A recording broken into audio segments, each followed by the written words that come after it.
welcome back to my channel. My name is Jade if you are new, and if you're a continuing subscriber then thank you very much for tuning in to watch another one of my videos. Please like and subscribe to my channel and don't forget to click on the bell so you don't miss any of my videos. So in today's video, as you can probably tell from the title, is going to be my June wrap-up. I was so pleased with all the books I managed to read throughout June. So I have two books which I don't have physically that I read, and one was The Killing at Badger's Drift by Caroline Graham. That is one of the Midsummer Murders books. I loved it. Caroline Graham's books are amazing. Just from reading just that one, I will definitely be reading more in the future. I loved it. I was hooked from the very beginning. It really sucks you in. I love Barnaby. I just think he's just such a really good character, and you know, like with Agatha Christie, I've been a firm fan of Midsummer Murders for absolutely forever. The introduction theme from Midsummer Murders used to frighten me so much when I was a kid, but now I just love it because it's so spooky and it really fits the programme as well. And I actually ended up watching the Killing at Badger's Drift episode of Midsummer Murders, and in fairness to it, they were very neck and neck with the book versus the TV show. They were very close, so I was really pleased with that, because a lot of times I find that the books hold so much more detail than the programme or the films, but this one was really good, so definite 5 stars for that one. The other book that I have, which I haven't got physically, is called With a Blighted Touch by J. Todd King Rea. I hope I've pronounced his surname correctly. I'm so sorry if I haven't. Oh my god. Seriously, I'm going to leave the link, if I can, to this book down in the description. You have to read it. I'm not even kidding. I was sent this by J. Todd King Rea as an ARC, an advanced reader's copy. Oh my god, I couldn't get enough of it. I think I read it in like a day and a half, because obviously you have to sleep, and I have a 9-month-old, so, you know, I can always, sit down and read it as much as I wanted to.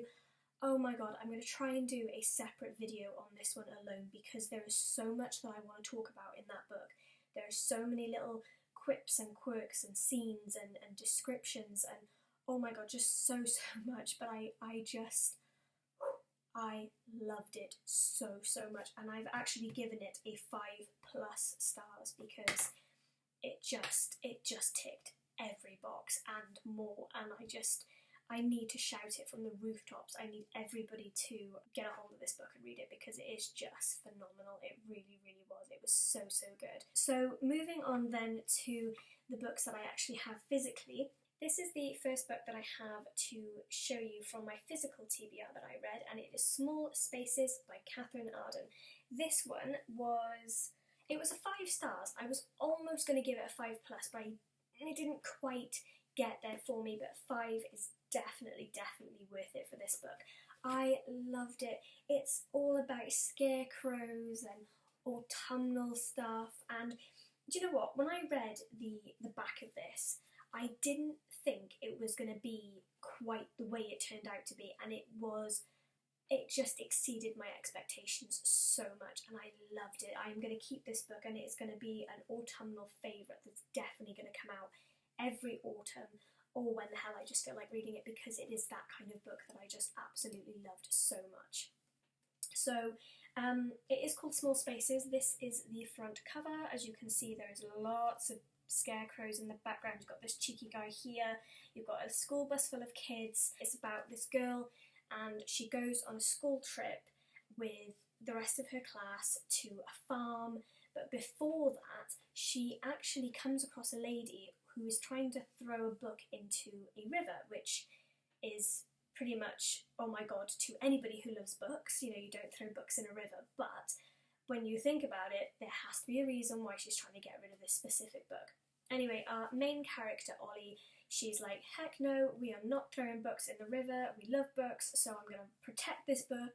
So she ends up stealing this book from this lady who seems completely out of her tree and crazy. So she steals this book, takes it home, and she starts reading it, and she gets kind of sucked into the story, and then goes on this field trip with the rest of her school, and then all of a sudden bits and pieces of this book start to kind of come to life and become very much real. And it's just this kind of fight or flight situation that they get thrown into, and she ends up teaming up with two of the other schoolmates from her class, and they become thick as thieves, they become best of friends, and it's just such a good time. It really, really is. I thoroughly enjoyed this.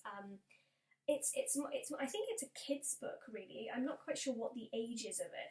I know that R.L. Stine said it was terrifying and fun. Now, he's obviously the author of Goosebumps. We all know that. We all love Goosebumps books. So if he says it's a good time, it's a good time. And I'm telling you it's a good time as well. So, do you think it's a good time? I think it's a good time.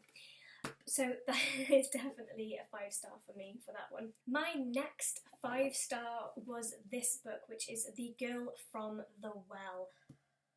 I couldn't put this book down. Now this actually is a 5-star plus for me, or 5+ stars, because it just, I was hooked. I was absolutely hooked.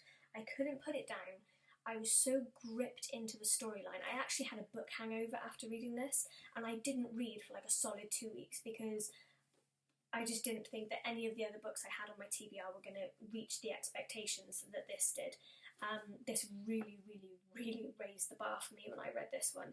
I did end up, thankfully, kind of coming out of my reading slump and reading the extra books that I have on my TBR, so I was really happy with that because they were good books.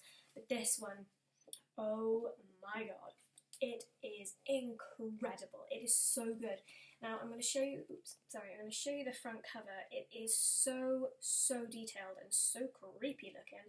I mean, I love this. You know, I mean, just look at our beautiful character there. It's absolutely incredible.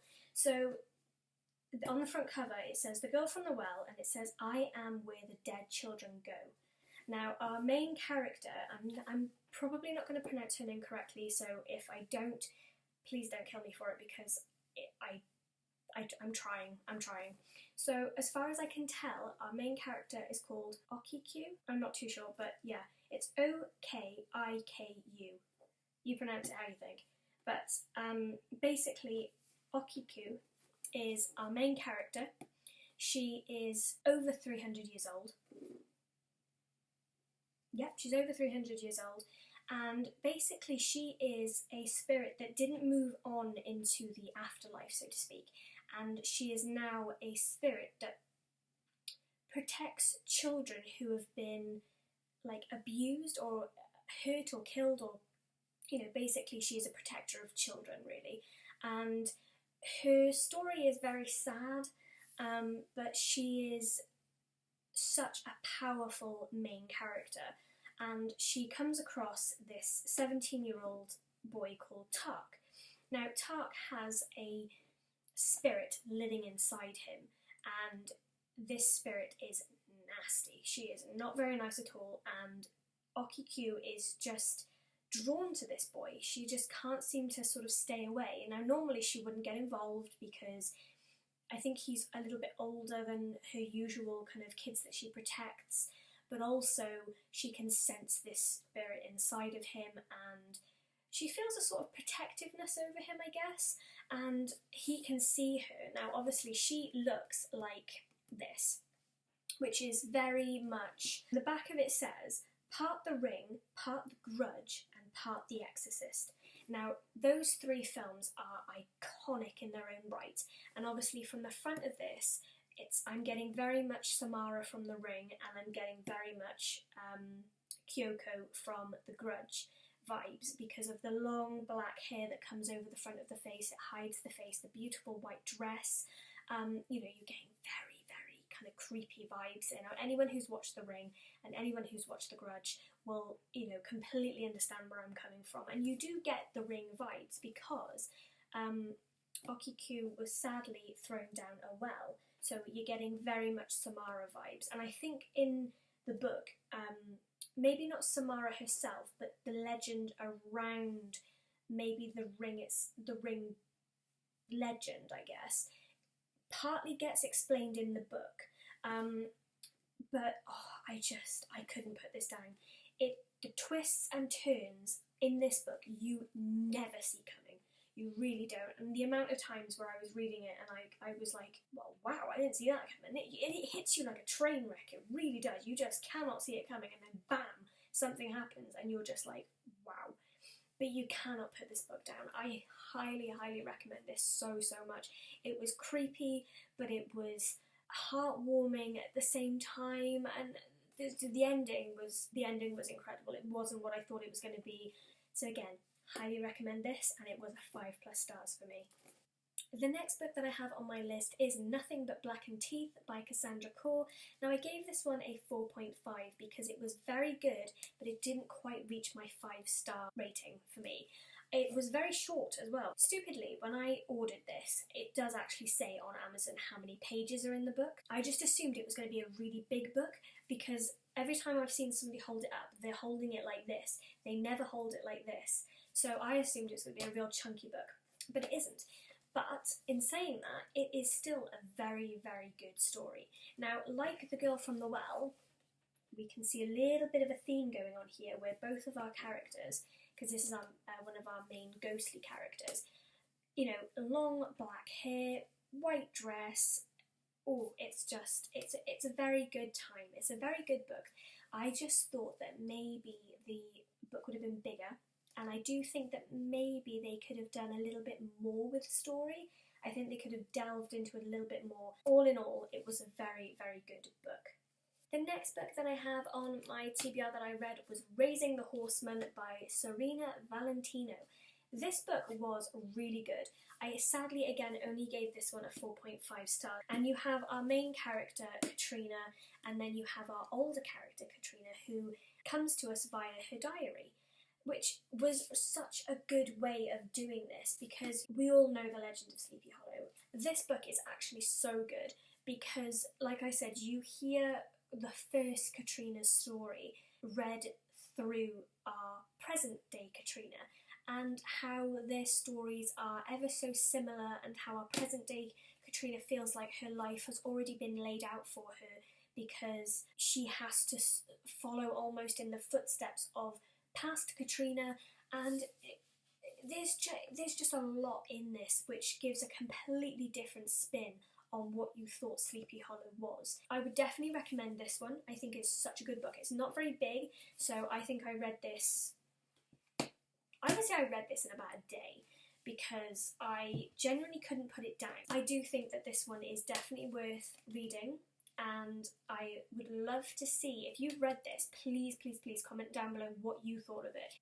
The next and final books that I have in my TBR that I read this month is The Heartstoppers, Volume 3 and Volume 4. These books just keep on giving. I am so excited for Volume 5, and I'm just in love with this series. I just think it's so good. It covers such a variety of different issues that people face every single day, and the way that Alice Oseman has written these issues and the way that people have dealt with them and go through them is so touching and so personal, but obviously it's so important that these issues are spoken about because people feel like they need to hide away about them, or you know, that they can't talk about it freely because they'll be judged. It's sad. It's really, really sad. But I just love these books so much. I mean, Nick and Charlie are just the best in this. I have also actually started watching Heartstopper on Netflix, and I love it. I think it's absolutely amazing. I cannot wait for season 2 to come out. I think it's coming out in August. I'm not entirely sure. But either way, I am super excited for that because I just can't get enough of these. I really can't. I mean, obviously both of these, hands down, were 5 stars, 100%. And I'm pretty sure that when I get my hands on Volume 5, that Volume 5 will be an easy 5 stars as well. I just don't want these books to end.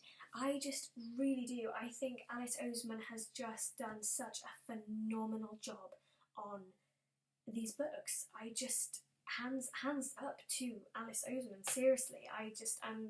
I'm in awe of how she's done these. I think they're absolutely incredible series. I think Alice Oseman should be so proud of herself for the incredible legacy that she has left in these books. That is my June TBR wrap up. I loved all the books that I read, so I really hope that you enjoyed my June wrap up. I shall see you all in next month's video. Bye!